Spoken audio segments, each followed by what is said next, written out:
mag-program tayo ng gulong. Ganito lang kabilis. Panoorin nyo lang hanggang dulo. Let's go!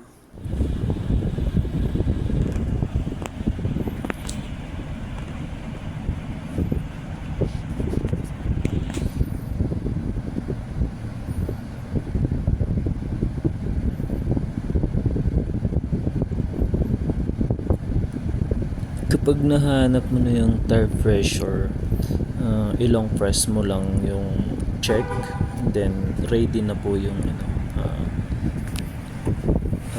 learning resetting.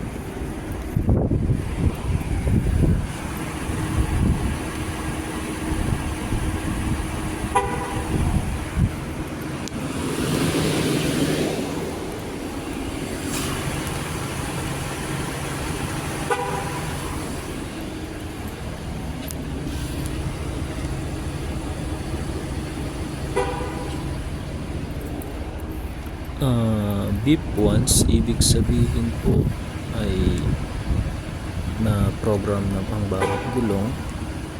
Pag 2 beses naman mag beep, ibig sabihin tapos na po ang programming.